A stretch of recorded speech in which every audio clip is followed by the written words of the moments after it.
Southwest Fire Academy was established in 2015 as a response to the recognized need for quality, safe, and affordable fire and rescue training in Ontario. This is not your average fire college. SFA has high standards for their students, and it is their mission to teach and produce qualified, ambitious firefighters who are prepared to work hard to serve their communities. This is not a diploma mill. This is where you can learn strategic, aggressive firefighting from passionate, intelligent instructors who never forget why they were made to do this job. SFA is an accredited private career college that is regulated by the Ministry of Training, colleges, and universities, with a memorandum of understanding with the Office of the Fire Marshal. This means that SFA is an approved training provider with the OFM, and the programs are recognized in Ontario. Check out the pre-service and expanding selection of course offerings at southwestfireacademy.com.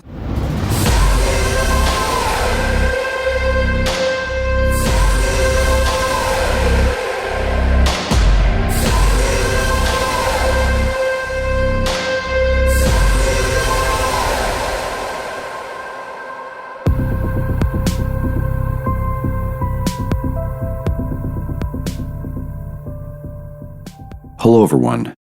Welcome to episode 79 of Multiple Calls. I'm Scott Hewlett. No one enters into the fire service as a blank slate. Although some rookies enter in with more to offer immediately than others, they all have skills, achievements, traumas, worldviews, and opinions, just like we did when we started. And just like us, they only share them as much as the culture they've walked into allows.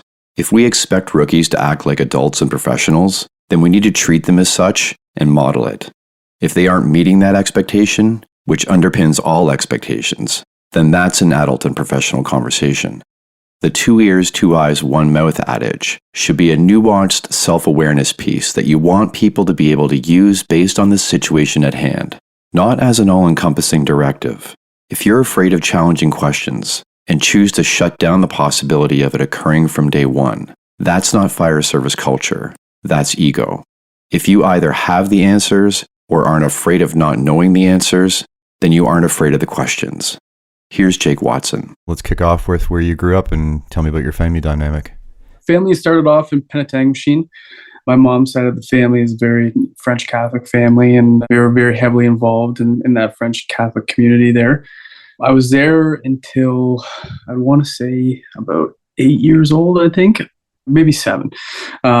Did my first few years of school there in a French school. Very different dynamic than what I was introduced to when we finally did move to Wabashine. Again, another very small community. It's where the school is now, SFA.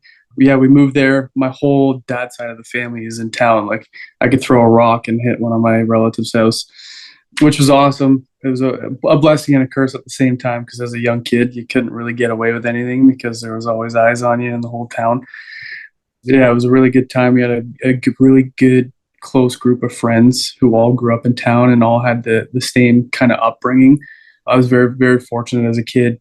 I really didn't have the controlling parents as to where they were always checking in on me or making sure what I was doing, trying to make sure I stay out of trouble. They kind of let us kind of lead our own way, and if we got out of line, everyone in town knew each other, so it got back to your parents pretty quick. So by the time you got back home, they probably already knew. But yeah, it was an awesome experience. You went to school at what is the academy now? Yeah, so that was a wild ride too. It's a very, very small school. It was actually broken up into 2. So you're familiar with town. When you go down the street, there's an old red school right by the church. That's where you did kindergarten to grade 2 or 3, I think. And then you moved up down to the big school, down where the fire academy is now. And then I think I did up until grade 6 or 7 there. I think it was grade 6. I had a bit of a tough time in elementary school when I was a kid. I came from a very, I don't know how to say it politically correct, but very by the book, straight and narrow community, very heavily within the Catholic community, to a town where it was farmers and just a very small town community. And these kids and their families had grown up with each other since day one. So like everyone was super tight. And then you have this new kid. Yeah, they assumes coming in from like a more snobby life. Is that a best way to put it? Yeah, and I like my English wasn't that great because I grew up in a French community. I went to a full French school. It wasn't like a blended school. It was full French. My mom is fluent in French. Her whole side of the family is fluent in French. I had a tough time fitting in. The biggest thing too with me is I played a ton of sports, but no one I played sports with when I went to school with. So I had a ton of friends in neighboring communities in like Victoria Harbor and Midland and stuff like that, but no one else was here. So I was my brother and I were kind of left to fend for ourselves. Got in a lot of trouble, a lot of scraps, recess scraps and stuff like that. Didn't really have a great experience. Didn't have a lot of friends. Didn't really enjoy going to school and stuff like that. So I think come grade 6, my parents kind of realized like it was a pretty toxic environment for me, and I wouldn't be able to grow and kind of mature in the ways that I could somewhere else. So they ultimately ended up moving to schools over a Catholic school in Victoria Harbor. For the record, I'm not super Catholic or anything like that, but they brought us to a Catholic school in Victoria Harbor. It was like the perfect blend. We didn't have like the super goody two shoes, but everyone was kind of on the same page. There was a lot of kids who played sports. I knew a lot of the kids there from playing sports. It was wild. I grew up in Wabashine, ended up buying my first house in Wabashine, and here we are today. Your dad was a blue collar guy? Yeah, super blue collar guy. I think my dad has 3 trades. Started off in the glazier business, doing windows and all that kind of stuff. He moved on over into like the CNC machining side of things, and then did that until I think it was when we moved here. He got out of that and ended up becoming an electrician, working for Hydro One. That's where he still is today. He's a boss over there, and yeah, that was an awesome experience having him as a mentor because he's a super hands-on guy. Like, I don't think we ever paid anyone to build anything for us. We didn't pay anyone to do any work on our cars or our 4-wheelers or anything like that. It was all grab the wrench set, grab everything and bring it into the garage and we'll take care of it ourselves. I learned a ton of him, and I owe a huge portion of like my mechanical aptitude strictly to him. He taught me a ton. Nice. What'd your mom do? She was the polished one in the family. She worked for the banks, and she was a real estate agent for a while, and then got into being a mortgage development manager for National Bank. She was a professional woman, always dressed up, always had the hair done, all that good stuff. She could talk very professionally and not like us with our little town slang and cussing every once in a while. But she was awesome. She taught me that professional side. I like to think that I could be like a small town guy when I need to be, but if I really have to be professional, she taught me that side of things, I think, which really helped me getting into the fire service, because if I would have went in talking to chiefs the way I do all my friends, it probably would have went so good. It opens up the world for you for sure. 100%. Yeah, I got very fortunate, and I think I kind of got the best of both worlds when it comes to the blue collar side and the professional side. I think she had us saving money as soon as I got my first job. She set me up for success and allowed me to have the things that I do today is hugely because of the financial lessons she taught me when I was growing up. Yeah. Brothers and sisters? I got a younger brother, Josh. He got more the unprofessional small town side. He's a hardworking boy. He's a heavy diesel mechanic. Yeah, he'll give you the shirt off his back if you ever need it. But yeah, if you look at him, it's always covered in grease and has some sort of Carhartt on. The guy's a stud when it comes to tools. I wish I even had half of his mechanical aptitude. It's the way his brain works. It's just he's so good for that kind of job. He's the kind of guy who can look at like a truck schematic and have it memorized and rip it apart and then put it back together. It's phenomenal what he's able to do in that industry. And then I have an older sister. She's more on the professional side. She's a teacher. If you think of a mom, that's kind of what comes to mind. She's got 3 kids. I got 2 beautiful nieces and a nephew. It always seemed like from day one she was kind of born to be a mom. She's a great family person. That's what her world revolves around. And then she was lucky enough she had the professional side too, and she's went away to school and got all that stuff, and then got in a pretty sweet gig on the school board. You were playing hockey. You started out playing hockey in high school? I played hockey all the way since day one. I played a ton of hockey, played pretty well all levels from local league, house league, up to the rep teams and then up into the single A's and double A's. And then once I got into high school, I really, really got into it. I ended up playing for our varsity team for 4 years as a goalie, kind of a weirdo, but really jumped on to hockey and spent a lot of time playing hockey in high school, skating 3-4 times a week and 2 games a week, and really, really put a lot of time towards it. Probably some of that time I probably should have put towards school, but that's in the past now. Yeah, how were the grades?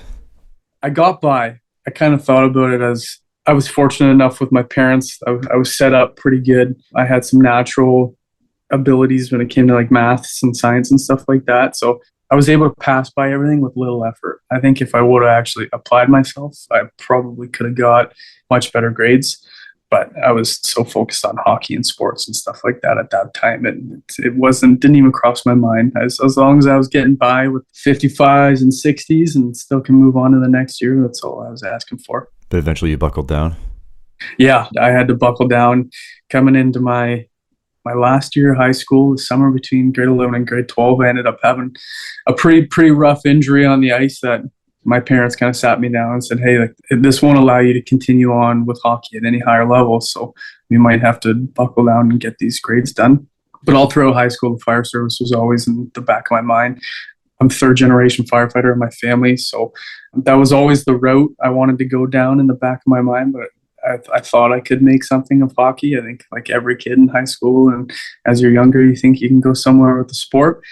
But when that injury happened, I kind of slowed it down and I buckled back down on the grades because I knew it would take me time to get into the career side, right? So I knew I didn't have to, but I wanted to go and get a post-secondary education, not only to make my resume getting into the fire service a bit more like appeasing, but I wanted to make sure that when I did get out of high school and graduate university, I'd be able to get into a job if it did take that long for me to get into the career side. So grade 12, I really buckled down. I still played hockey, but my training regimen probably wasn't the same as it was because I put a little bit more time into the books. Ended up dialing in my grades and getting the grades good to go to post-secondary. And surprisingly, I got into an electrical engineering program. And then, after high school, I went into that.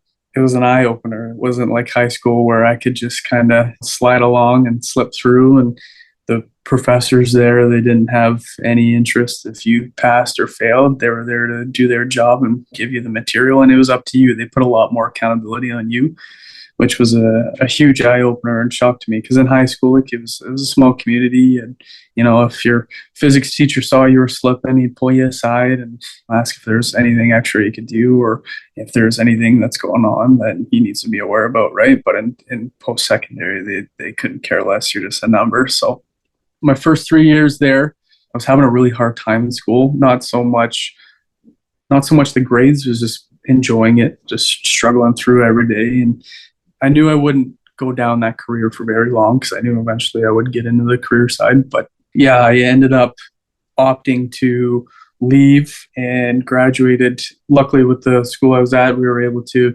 drop back. You could drop into like a college program and then you can graduate. They took your credits and you were able to graduate. So I graduated as an engineering technologist instead of a full engineer. And then while I was in school, I knew I didn't want to do the desk job because I did a couple co-ops and stuff like that, and I was losing my mind. It's polar opposite for what the environment I need is. Being stuck in a cubicle for 8 hours a day, not talking to anyone. People were eating their lunches in their cubicle, and there was just no social interaction, which is kind of what I thrive on, coming from team sports and stuff like that. While I was in school, I ended up taking some welding night classes just because I saw like my dad working in the trades and guys coming over after work for a beer. Like you could tell it had that team mentality and everyone kind of thrived off that social aspect working in the trades. I kind of wanted to give that a go. So I took some welding night classes and then got my welding certification. And I was very fortunate when I did decide to leave school.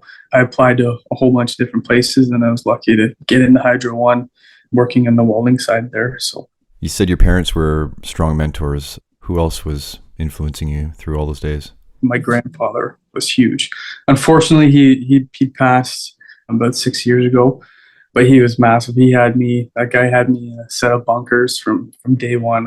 I have pictures from, I could hardly walk and I was in a set of bunkers. The boots were all the way up to my chest. I was swimming and everything. He was my main push into the fire service. I was infatuated with him and the job and stuff like that. He had me crawling around the trucks always any chance that he could, and I had my own personal set of bunker gear that he got from the station. I think I did every single one of my birthdays up until I was like 12 years old at the firehouse. He was a huge mentor, like when it comes to getting into the fire service and just being an overall growing up as a man. He's like my father's a blue collar background as well. So he had those values instilled in me. Work hard. Don't be afraid to get your hands dirty, right? Learn as much as you can. You got 2 ears and 1 mouth, so listen twice as much as you talk kind of deal. He was huge. Going through high school, I actually had believe it or not, a physics teacher who he was also a big reason why I kind of got my shit together in high school, because he was familiar. He had family in the fire service, I think. So he kind of knew how difficult it was to get in the career side. And along with my parents, he was kind of one that pulled me aside and said, listen, like, I know you want to be a firefighter, but it'll take time to get in. So we have to have a plan B until that happens. So made sure that I kind of got my stuff dialed in so that I didn't leave high school with a 55 average and would have a hard time finding a job anywhere else, right? My family and my grandfather are definitely the big ones for me. I think stereotypical, but yeah, they were it. When did you start volunteering locally? I was either 18 or 17. As soon as I was allowed to, I got on. Fortunate enough, I had family who had previously worked at the volunteer department that I do. The current deputy chief at the time, he knew me from when I was a kid. Like, he knew my family super well. When I put my application in, like, they were hurting for bodies. I think they had like 6 spots open and they only had 4 people apply. So I ended up getting right on. It threw me right into the schooling and the programs and stuff like that, which was phenomenal. I didn't have to go to any of the colleges or anything like that and pay my own way. The department's really good and supports us by putting us through those programs to ensure that we're dialed in when the call does come through. Got on super young, and I walked into a really solid group of individuals who had been around for a long time.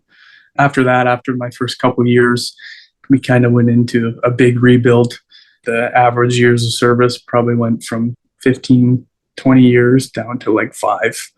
It is a huge turnover, and we're still to this day continuously building up and trying to get back to what it used to be. But yeah, it seemed like all the guys who had been there for a long time, it was their time to collar it. And there were some changes in the department and stuff though as well that might have affected some of that. But how'd you get connected with Jesse? Jesse was my very first captain. Previous to getting on when I was younger, like because he lives locally as well, he knew like my uncle and stuff like that. So I had met him in passing campfires or watching a hockey game or something like that. So I knew of him, kind of knew the name and stuff like that. But when I got on, he was my first captain of the platoon that I got assigned to. Very, very fortunate. I can say this right now that I have a lot of individuals that I got it put on a silver platter for me when it comes to some of the individuals that I'm fortunate to work with. Jesse being one of them. I got put under him and he took me under his wing right away, which was awesome. Like, he's a younger guy himself and super into the job, super knowledgeable. So I got to do all of our truck checks, extra training, you name it. He was always there by my side, walking me through. I don't want to say that he purposely gave me more of his time, but it was just like a mutual agreement. We both had a good time bouncing ideas off each other and stuff like that, to where it worked out like that. We spent a lot of time together. With our department, they actually put us through Southwest to get our certifications. So he was not only my first captain, he was my lead instructor for my boot camp course. Graduated under him. Brought me into my first fire. I've had a lot of firsts working with him, and I've learned he'll forget more than I'll ever know, but he's taught me a ton of what I've known right from day one. Brent Sterling as well? Brent as well. When I got on, he was actually just coming back from a leave because he was working with the province. So he came back as well. And then I think after about 2 years, he ended up jumping into the district chief role, which is it's a phenomenal role for him. The guy, he's perfect at running the hall, keeping everything dialed in. He was super into it, like always putting in the extra time, whether it was painting our bunker gear closets or doing any extra stuff in the hall, cleaning up the upstairs, putting the gym together, you name it. Like he was always in for the extra stuff, and he always fought for the guys too. Not that we have to fight for a lot because we have really good chief staff where we work, but anytime there was any pushback, he was a pretty quick one to kind of keep everyone in line. And luckily enough, he took me under his wing as well when he got on, and then as a young acting captain, and then soon after that, a young captain. He was perfect for me to go to with like any officer progression, details that I needed, any help for any of the officer testings or interviews or anything like that. He played a huge role in that. And then also with his connections in the fire service, getting into the full-time service, he was able to make a couple calls, and he was a phenomenal reference to have. A lot of chiefs knew him and stuff like that. So he played a huge role, not only in my fire service career, but becoming a man as well, with financials and buying first houses and stuff like that. If I couldn't get a hold of my mom or anything like that, he'd be the second call asking him questions about all that kind of stuff as well. He's a very well-rounded individual. Nice. How'd you get into instructing? Again, that was Jesse. After the first few years and we're volunteer, needed a guy to come help reset props. And when they bought the school here in Tay, I'm like a 3-minute walk. So, and he knew I was working in the trades and stuff like that. So he asked me to come help out around the school, whether it with like renovations and stuff like that. So it was in my last year of school, was like when kind of COVID was kicking about and they were starting to do more stuff from home and online. So I had a lot of free time on my hands. So I spent a lot of that time down by the school doing the renovations. And then that kind of led into him asking, like once the school got operational, led into him asking if I wanted to come shadow and reset props and all that kind of stuff. So I did that. I did that for a couple of years, just volunteering my time, kind of them showing me the ropes, seeing how the school operated, seeing what they expected from the instructors, getting a ton of hands-on time and seeing like how they were able to teach people. And then it kind of came in to the point where like they came to me and they said, you get your instructor and your officer one and stuff like that. We can take you on and put you in a more a more instructor role. I ended up going and getting those certifications, and I kind of rolled into still a good shadow mode where I would have like a switched on instructor who'd been there for a while, like Jesse or Brad or Sterling or Andrew Broussard, like the guys that clearly know the stuff. I was able to just kind of sit back and be a fly on the wall and see how they ran things. After about a year or so of that, I kind of got into being able to, I don't want to say run the show, but kind of organize stuff and deliver some material and stuff like that. And then that's kind of where we're at today. And what about teaching with Brass and his cadre? Oh, that's a whole other story that I got, like I said earlier, about getting some stuff thrown on my plate like silver platter. Brass is one of them. I ran into Brass at the school the one day when I was teaching and they were doing some welding and stuff like that. And I kind of was just picking his mind about welding. And then he asked me what I did. And I told him that's what I do for a living. And right then and there, we kind of started that relationship. He would ask me questions about welding. I'd be able to ask him questions about welding. And then it kind of started turning into more fire service questions. And him, again, like kind of like what happened with Jesse asking to come reset props and do all that little stuff and just kind of working your way up the food chain. And then eventually, like up until this year, just helping him wherever he needed it. I took his class a whole bunch of times, his forcible entry class, and then kept taking it like 5 times. It's a phenomenal class. Learn something new every time, get more efficient at it every time. He started bugging me a bit more, asking about metal cutting and stuff like that, because I did a lot of it in the trades, which then led us to doing some work down in the States, going down to like Syracuse Heavy Rescue Conference, stuff like that, doing some heavy metal stuff, and then doing a ton of welding. We're doing a lot of the welding at the school, getting their C-can house built up, getting all the doors in, all the door frames, any props that we're doing. And then we're kind of on the up and up. We got a little side gig going on to where I think we're going to start building some machine rescue props. So you might be seeing that coming down the pipeline soon. getting into with that cadre was wild. Being able to pick the brains and the Andrew Broussards, the Jeff Claytons, the Johnny Cadiz, the people that he brings by. No matter who comes around him, you can 100% guarantee that they're extremely knowledgeable. And if they don't have, they're not the type of individuals to where if you have a question and they don't know, they're not going to try and bullshit you. They'll figure that answer out, whether it's talking to each other or whether it's digging through a textbook or whatnot, but they're not going to bullshit you and give you some wrong information. They'll say, well, I'll get back to you. So it's been awesome for me. It's a huge help in my development, being able to pick their brain. Yeah, what was the process like then choosing to go full-time? Choosing to go full-time was always the goal. It was just the timeline. I think we all know nowadays the hiring process is interesting and the individuals they choose is interesting. And I can fully admit to you right now, I probably wasn't the most polished candidate in the sense of being in interviews and stuff like that. That's not my style. Like I can do the shoot the shit like we're doing right now, but the professional trying to tell someone what they want to hear kind of side was never something I was polished at. Right from day one, as soon as I got my certs, I was throwing resumes out there. I think even before I got my certifications, I was throwing my name out there. In Brampton, they don't require you to have all your certifications right off the bat. So any chance like that, I was throwing my name in. Once the certs did come in, I did the lovely OFAI stages. Had a real fun time doing those.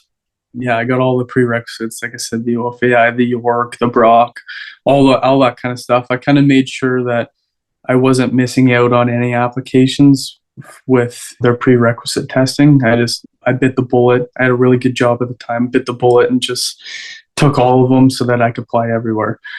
A young guy, I don't have anything tying me down anywhere. So I applied everywhere, like Thunder Bay, Kirkland Lake, North Bay, you name it. I applied to it. You thought about taking paramedics and military too as even options? The year before I got hired, I'd seriously considered quitting my job at Hydro and going to take paramedicine. At that point, I had been applying for probably 4.5, 5 years.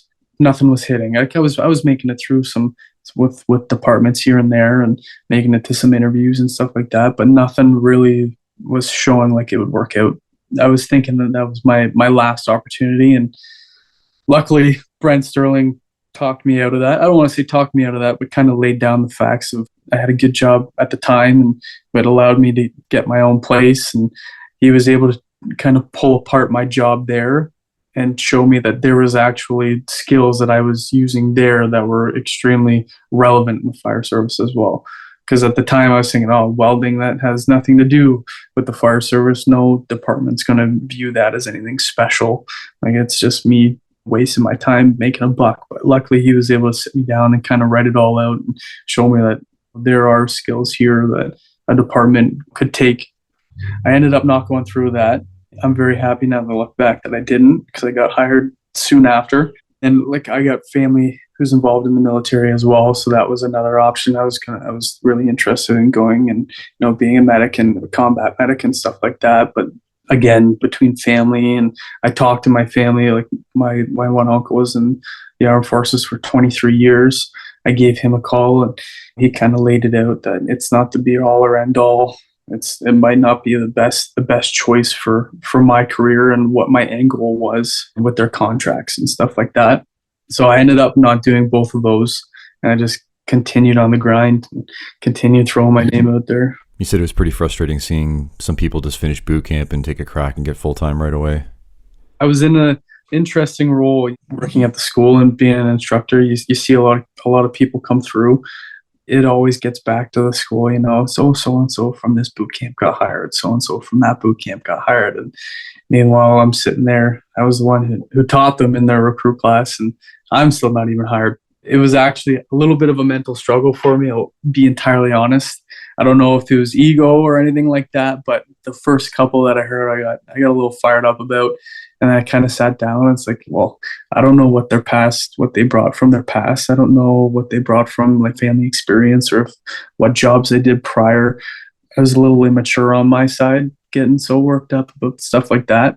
Luckily, I was able to kind of get rid of that and just good for them. that's phenomenal for them. And I was able to, reach out to a few and ask them for tips on what they did to be successful in their recruitment and stuff like that. So once I got rid of the negativity, I think it helped me more than anything, being able to go and ask them for some advice. And what was the recruit experience when you finally hit full time? It was awesome. Applying, I would have taken anywhere, right? But you always have the top three that you would really like to end up in. And I got super lucky. I hit my number one on my list. It's an awesome department. I can sit here for hours and kind of pump the department's tires and the people who work there. I finally got on medium-sized department to where you can get to know everyone, the chief staff, kind of know your name, the captains know your name, like people know of you. So we got in and we had a small recruit class of 6 of us.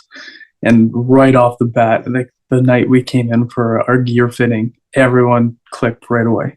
It was instantaneous. Everyone was like-minded.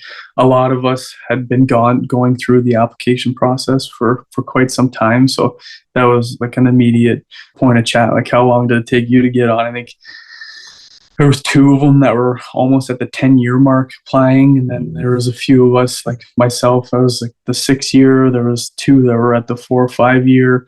Like everyone had kind of been on the struggle bus for a while.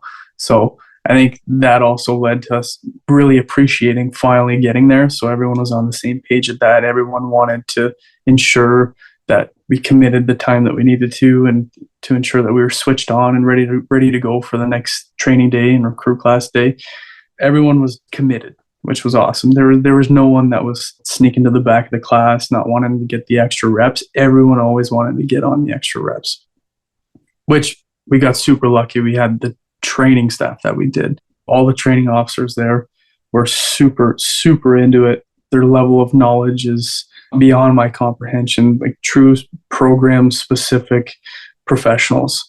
The way it was set up, like they had the 3 training officers and then seconded another training officer who is now one of the acting captains at the hall I work at. Just a bunch of beauties, to be entirely honest with you. And that's Phil Montgomery?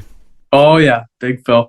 Yeah, Phil's an absolute stud, and he played a huge role in my career already. Starting right off the bat in recruit class, having an individual who been on the job for 20 plus years and is still so passionate and so into it, and just a book of knowledge that if you want to take extra time on anything, or if you have a question about anything, he's there, like super enthusiastic about it. Like he wants extra time on the tools too. Having him there was phenomenal. He was just a fun guy to be around too, right?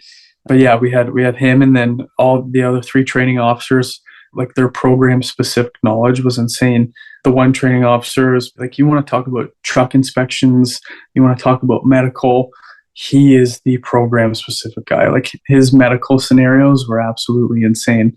This guy would cover himself and catch up.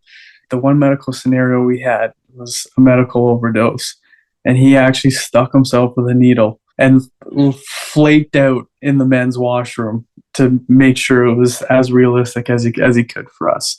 Again, just another individual who's super committed to our learning and to bettering us.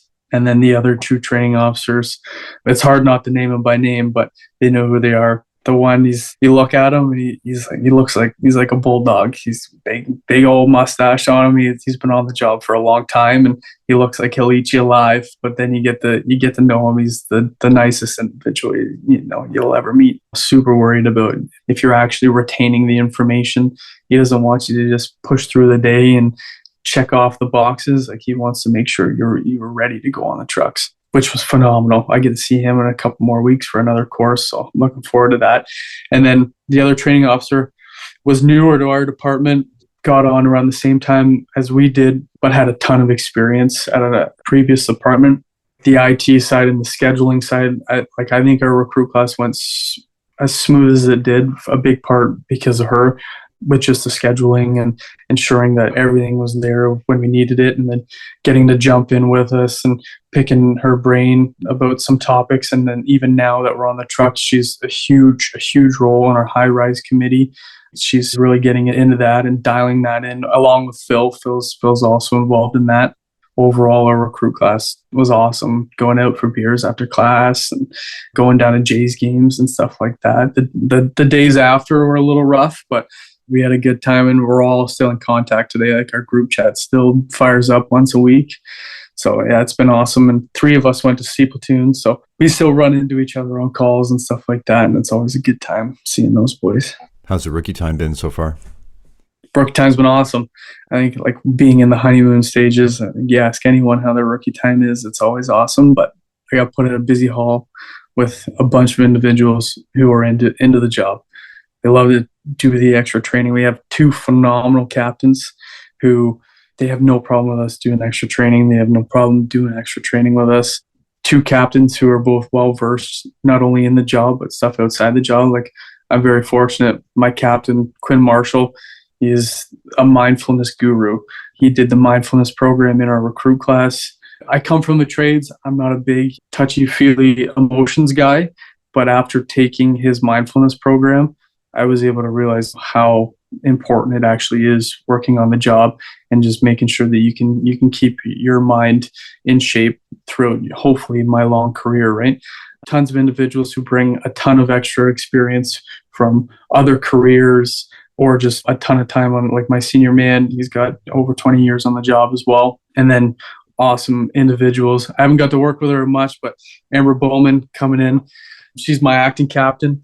So I think we've all heard her story and how much of a huge role model in the fitness in the firefit world and stuff like that is in having her on my truck and getting to hopefully pick her brain to keep my ass in shape. It will be awesome. And yeah, we have a lot of fun at work. It's not work. I think it's more so go in and have fun with the crew and learn some and run some calls. It's an awesome time. I got in at an awesome hall. That's awesome. They move you guys around quite a bit when you're in your New Year's? It's not confirmed, but we 100% have another move. I move halfway through October to another hall. They want us to work in other parts of the city, different demographic areas. Like, the demographic area I work at right now is, I wouldn't say it's the higher class area of the city. You run into some individuals in parts of towns who are on hard times and stuff like that. So it's good to see that, and then move to another part of the city where it is the higher class, learn how to interact with all different kinds of people, all different walks of life and stuff like that, getting to work with other crews. Luckily, the department is at the size right now to where we can still go down to the Jays game as an entire platoon. So fortunately, now I kind of know everyone on the platoon, and as the new guy, if there's any staffing that needs to be made up somewhere, a new guy usually gets shipped out. So I've got to work with a lot of the crews, which has been another awesome experience, getting to work with everyone and getting to work on different rigs at different halls in different areas. I think 100% move once more, and then maybe a third time in the new year. We're not sure yet, though. Are the crews pretty good with embracing what their new firefighters know and what they can bring to the team right away? I came in and I really tried to keep the volunteer side on the down low with the union stuff. And I'm not here to tell you what I've done in my volunteer hall. I'm here to be a new guy. I love being a new guy and getting to ask as many questions as I want and being expected to fuck up here and there and just learning from those mistakes. Eventually, like, started getting out that I've been a volunteer for a bit. I do some work at the school. As a new guy, you don't usually get your opinion asked for, but there's some individuals that I work with who have no problem asking my opinion on stuff. I'm not there to give my opinion. Like I said, I had no problem being the new guy. I keep my mouth shut and just listen to what everyone has to say. I work with 8 individuals, 10 individuals who will ask me if I have an opinion on something, or who will ask me if I've seen it done any other ways. Like, working down in the States, the fire service down there is a lot different than what we have up here. So if there's anything that I've seen down there that I can bring up here, anything like that, there doesn't seem to be any ego that I've run in yet to where it's like, no, you just shut up, you don't know a single thing. Right? Everyone's been really good at picking everyone's brain. Like, we have a few new people on our crew, and no one has any issues with asking questions as a group. It's not just a few individuals who get to speak their mind. Everyone seems to be able to throw their piece in if they have something that they can bring to the table, right? You just got back from Syracuse. Tell me about that experience and your view of being down in the States and back here in Canada and what the differences you see.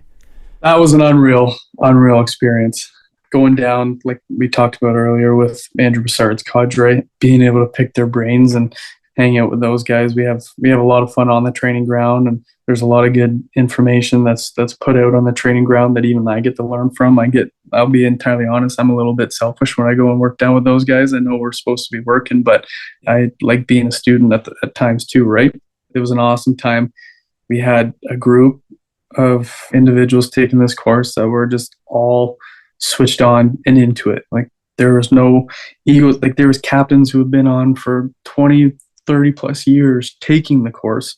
And then there's me, this young punk with a horrible mustache, trying to teach this guy who's been on for 30 years how to cut metal.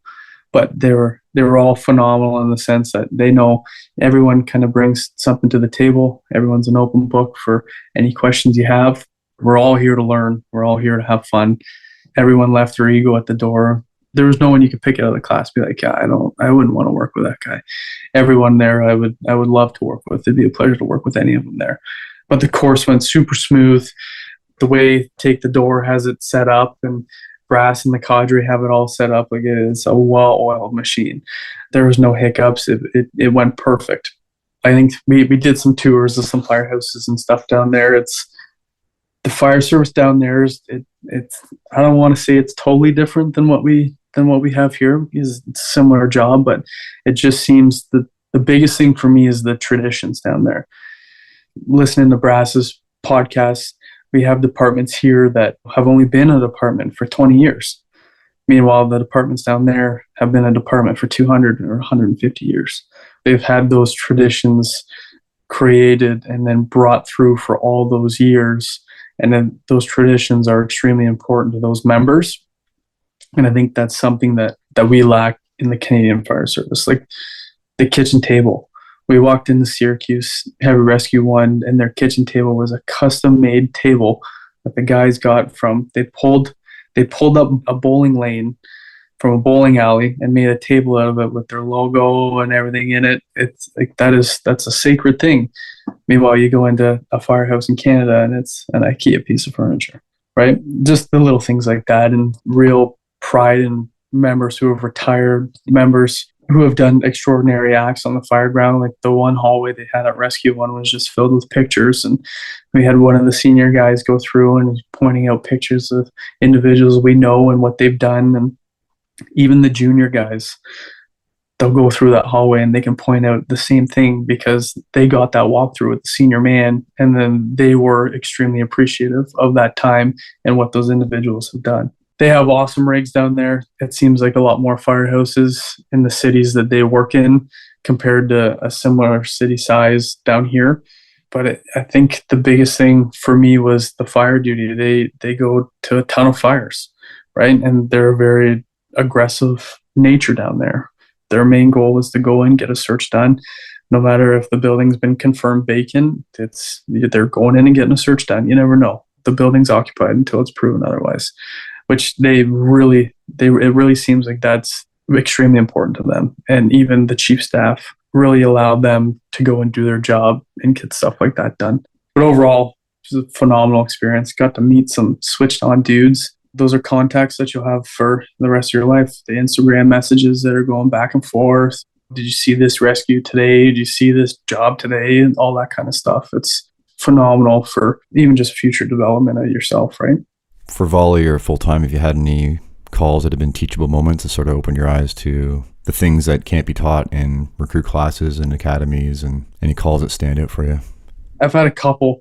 For me, it's like mechanical aptitude. There's been a couple, and like here where I work volley, we cover a big section of 400, and you get some pretty good pin jobs up here. So there's been a couple times where I thought my mechanical aptitude was pretty set and pretty switched on. And then I get to some of these calls and it's like, I have no idea what to do here. Like this car is mangled. I don't know where to start cutting. I don't know anything of like, how do I start? I don't know where to start. And then you'll have like a senior guy come in and be like, here, you see this pinch point right here. You see how this steel is bent right here. The way that some individuals are able to envision and see how like forces and stuff have acted on a car. have been huge teachable moments for me. And that's something that I'm really trying to work on. Just thinking outside the box and taking a step back.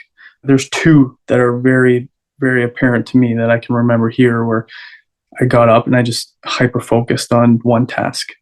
And then as soon as someone else was kind of able to bring me back and say, look at the whole picture, like look at everything here, then you'll be able to find your place to start. And instead of focusing on one thing and you have no idea where to start, then you get worked up, then you get frustrated, just take a step back, pass the tool off if you have to. We're working as a team, right? It's funny, like on the pin jobs, it's the first person's running for the tools, right? And everyone wants to get on and cut the car apart and stuff like that. If you can't work as a team and pass the tool off and make sure that the end goal is just get that patient freed, that's a big thing for me, is just learning how to see the bigger picture. How's the medical side of things for you? Medical for me, I'd say it's all right. It's better now than it was for sure.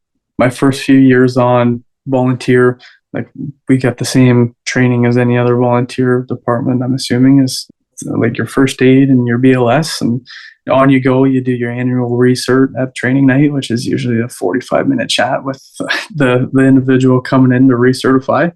But when I started to apply full time and stuff like that, I came to the realization that we're not just a fire department. Like we're going to a ton of medical calls.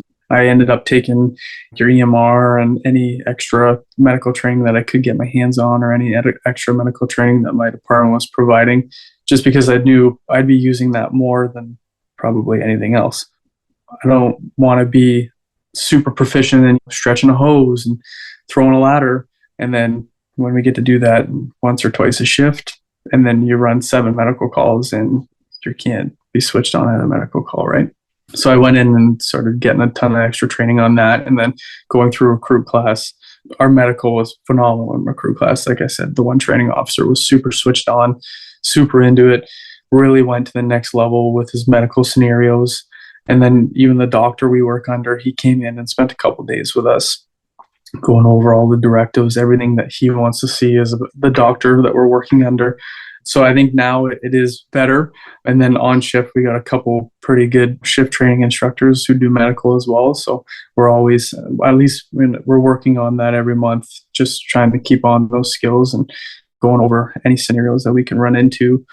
Along the same lines, like what skills do you feel you've got the most competence in, even though you can always get better? Which ones are you like sort of eyeing up to round out your skill set that you want to improve on? I want to say forcible entry is a skill that I think I have a pretty good grasp on. It's such a wide topic, but it's a topic that I'm extremely passionate about. And like I said, I've been fortunate to take Andrew Broussard's course quite a few times, and they've done train the trainer days at the school and stuff like that, to where we get to go through all that stuff again.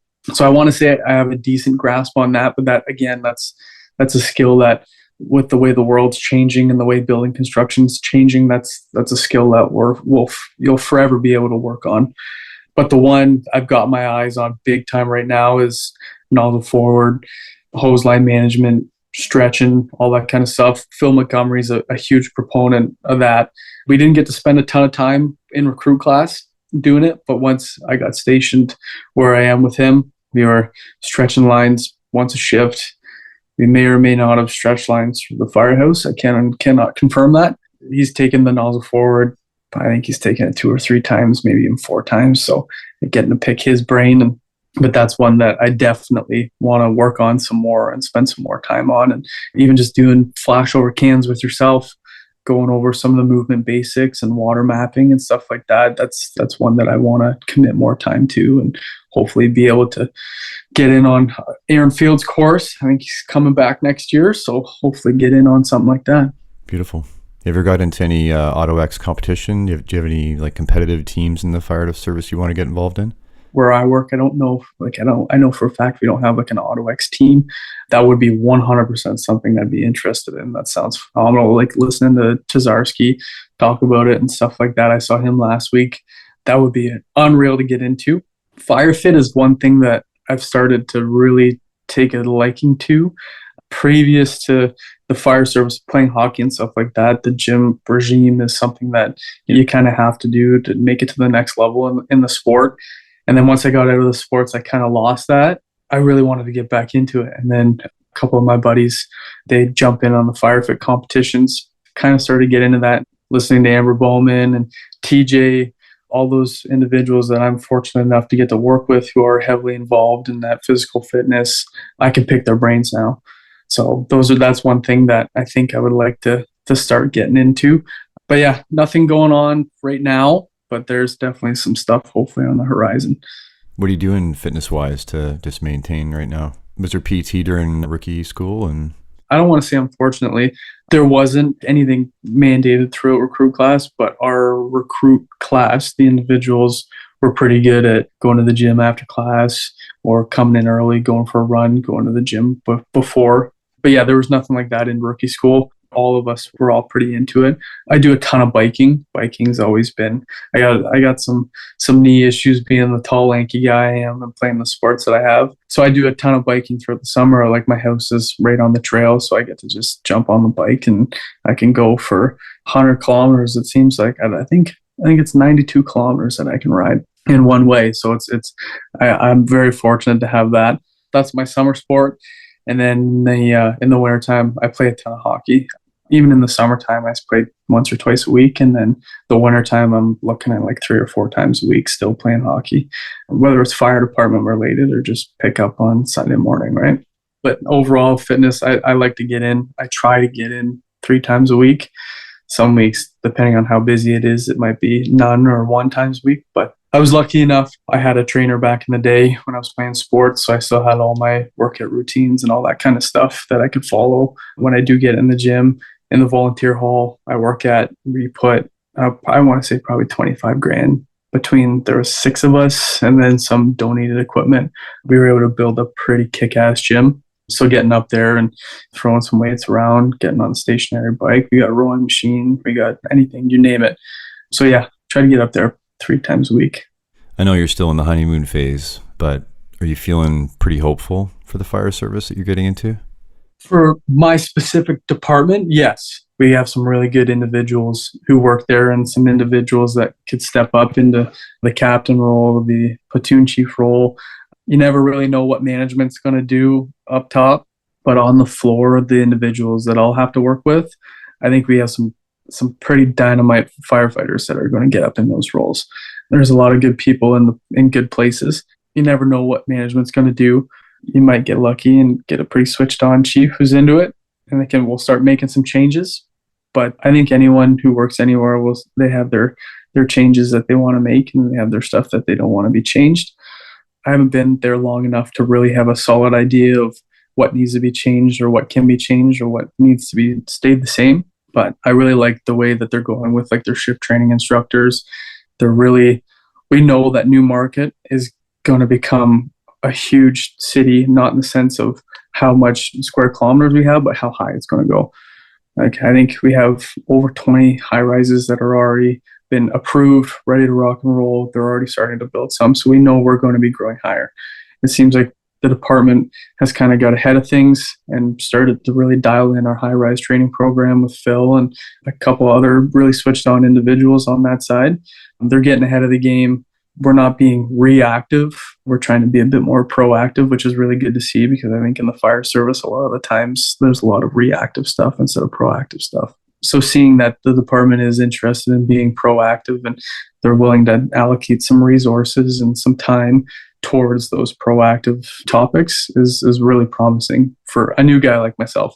And having recently got on, and you obviously mentioned your struggles over the years to get in, offer some advice to people that are trying and maybe the attitude that people should have entering boot camps, entering recruit classes. Is there anything you've picked up that maybe you want people to know about? A big thing for me was just mindset. I don't want to say there's false hope given to some people, but it's a process. It's going to take time. Yes, we all hear the stories of the person who applied to one department and got on right away. 100%, you might hit the lottery, you might hit the jackpot, and that might be you, right? But for the most part, I think a lot of people do have to put in a couple of years of solid work to get hired. It's going to happen. try and stay positive, continuously learn, take all the courses you can. Like, I know some courses can get expensive and it's hard to get time off work, but any chance that you can get, whether it's an OFM certificate or it's just a certificate from a company where you got some extra reps on, continuously learn, build up that resume. There's professionals out there who offer getting your resume done and going for interview training and stuff like that. For an individual like me, that was 100% necessary.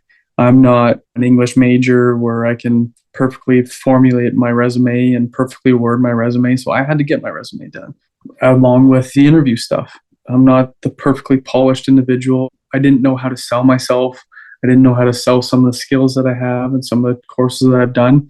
So I needed that interview training. So being able to realize where you're lacking and where your flaws are, hopefully early on, is a huge thing. Like for me, I went 5.5 years without getting interview training. I finally got interview training. I got hired my next interview. Those individuals who are professionals like yourself in that interview prep and that test prep, they're huge. They've been through it. They know, they've talked to individuals who have been through it. They have a huge variety of knowledge that they've been able to pull from, and they can open your eyes to a lot of things. Like, I had no idea how to sell myself. I thought it was just bragging. I thought it was being cocky, but then they teach you how to sell yourself and how to word some stuff. So just being able to kind of realize where you're lacking and where to ask for help is a huge thing as well. Staying on top of it, keeping that positive attitude. One thing for me that I went through when I was going through that I was realizing is just being personable. I come from a family where when you meet someone, you shake their hand and you look them in the eyes and say, it's a pleasure to meet you, right? I feel like that's something that's dying in today's society, that you're talking to chiefs who are coming from that old school mentality where some of them can really judge a character off that handshake or off how you act with others. I remember going through for a department, we were going in to write our test and they had 150 of us lined up outside the doors. The on-duty crew and the deputy chief walked by the entire line. Not a single person, not to brag, other than myself, said, "Good morning, Chief. How are you?" After that test, Chief pulled me aside, asked me my name, said it was a pleasure to meet me. There were some individuals who wore track pants and a T-shirt to go write their test. They always say, like, your first impression means a ton, right? I think that's a huge thing.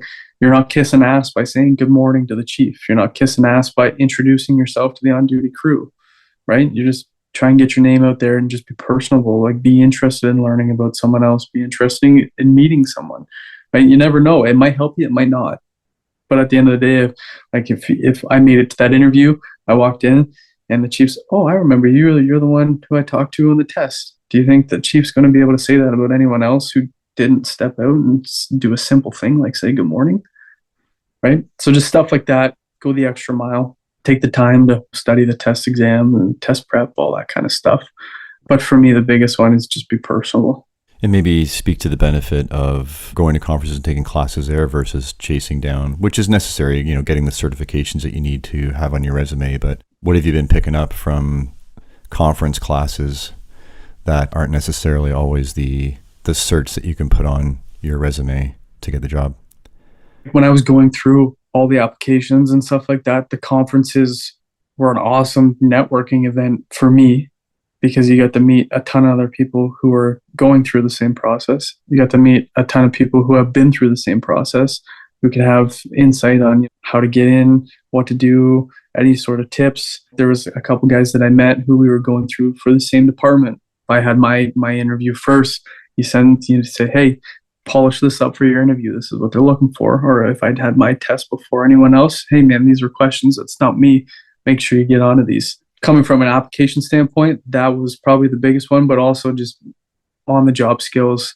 Going to the conferences, it's not like going through your boot camp class where they're teaching you the skills that you need to pass your certificates. Going to those conferences, it's all on the job stuff. Like, it's all stuff that you'll be able to benefit from when you get on the trucks, when you start running calls and stuff like that. Not a lot of people early on in their career will go and do those, but it'll put you ahead of other individuals, whether it's in your new class or in your first 5 years or anything like that. But those are skills that will come into play on the calls. Yeah, they might not come into play when you have to do your JPRs and your recruit class, but those are things that will not only help you, but could potentially help your crew later on in your career. Some people might see when they finally, because it takes so long to get on for a lot of people, that when you finally get the job, obviously you need to give yourself a bit of a breather and say, whew, okay, I can just enjoy this right now. But you're not the kind of guy to coast. Is there any immediate and long-term goals that you have for yourself, and fire-related or non-fire related? Like now that you've got this milestone, what are you looking forward to next? I'm just looking forward to growth, to be able to pick up new skills. I don't even know how to say this, like relationships with individuals, working on relationships with the people you work with, getting to know the people you work with better. That's a big one for me. Getting like my crew. I want to know how many kids you got, or if your kids are in sports or stuff like that. Luckily, the crews I got on, everyone's super open and everyone talks about that stuff. We have people's family coming in and stuff like that. But working on those relationships with the people at work, and then just growing skills. Like now that I'm on, if I thought I would be less busy once I got the career, but I'm actually more busy than I was before. I'm taking just as many, if not more courses than what I did before. Luckily, with our shift schedule, you got some spare time that you can go out, and I'm not working 5 days a week. I have more time to go out and take extra courses. But yeah, just continuously committed to growing and learning as much as I can. So that's what I've got going on right now. Anything else you want to cover, man? The one thing I want to add is just thanking you for doing what you do, bringing this platform out for whether it's individuals who've been on the job for 30 years or new people like me. These podcasts are huge, getting to listen to some of these top-notch firefighters and individuals in the fire service, just getting to listen to their experiences and where they've gone wrong and what they've learned is huge. So kudos for you for really bringing this out to people and allowing people that opportunity to learn from other individuals. And I hope someone can pull a thing or two out of me, even though I'm so new. But yeah, thank you.